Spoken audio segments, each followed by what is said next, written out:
Fala galera do YouTube, aqui é Samuel Soares do canal Ideias Originais Oficina Criativa. Hoje nós vamos falar um pouco sobre a Primeira Guerra Mundial, né? E eu costumo definir história assim como a ciência que estuda o passado para entender o presente e projetar o futuro, né? E muita gente me pergunta que não gosta daquele professor safado de história, que aquele professor é assim, que é assado.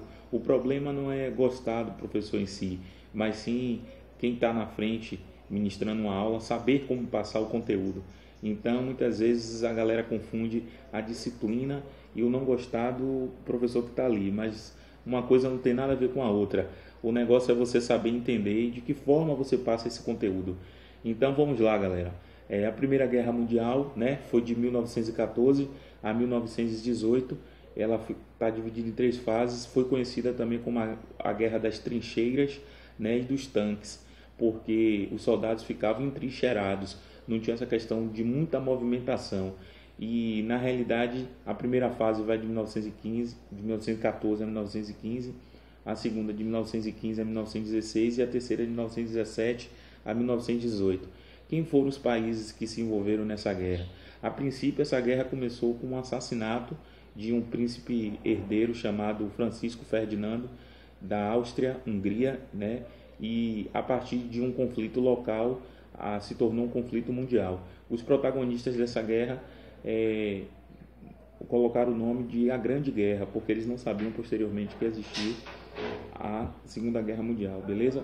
E falando mais um pouco para vocês aqui, existia a Tríplice Aliança, né, e a Tríplice Entente.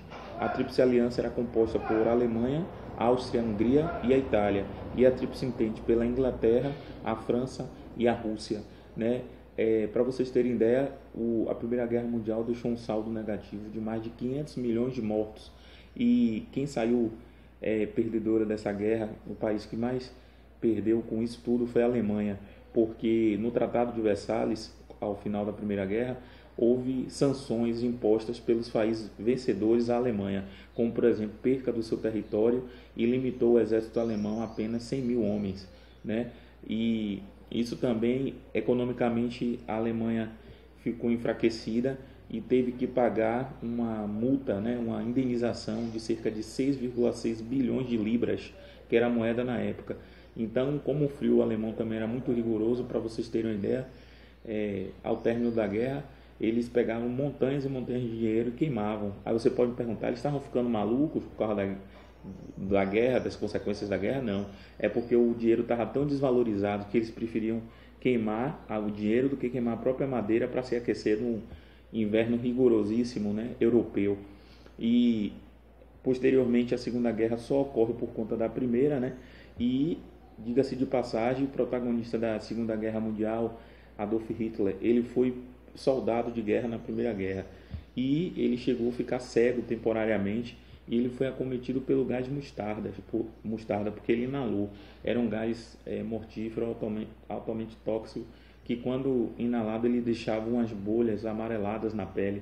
Por isso que tem o nome de gás mostarda. Então, galera, esse é um resumo, né, um pouco da Primeira Guerra. E posteriormente, no próximo vídeo, a gente vai estar falando da Segunda Guerra Mundial também. E guerra nunca é bom, então assim...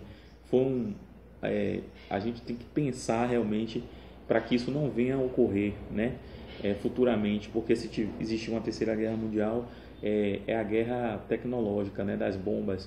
Para você ter ideia, só para a gente relembrar, a bomba de Hiroshima e Nagasaki na Segunda Guerra Mundial matou milhões e milhões de pessoas só pelo fato da radiação, e também porque uma bomba de urânio, né, a primeira bomba se chamava pelos americanos de Little Boy, pequeno garoto, e essa bomba ela tinha urânio, então ela não chegou nem a tocar no solo, mas explodiu. Quando ela explodiu no ar, liberou ondas de calor de mais de 5.000 graus Celsius. É uma temperatura infernal que nenhum ser humano aguenta. E isso eu estou falando de Hiroshima. Quando foi Nagasaki, eles soltaram uma bomba de plutônio que não lançou na própria cidade, lançou um pouco afastado, mas mesmo assim atingiu e matou também milhares de japoneses. E isso por conta que os americanos não engoliam aquele ataque que eles fizeram a Pearl Harbor, que era uma base naval norte-americana no Havaí. E o Japão atacou essa base e por conta disso, na Segunda Guerra, os Estados Unidos entrou. Espero que vocês tenham gostado, deem aquele like lá no vídeo e se inscrevam no canal. Valeu, galera!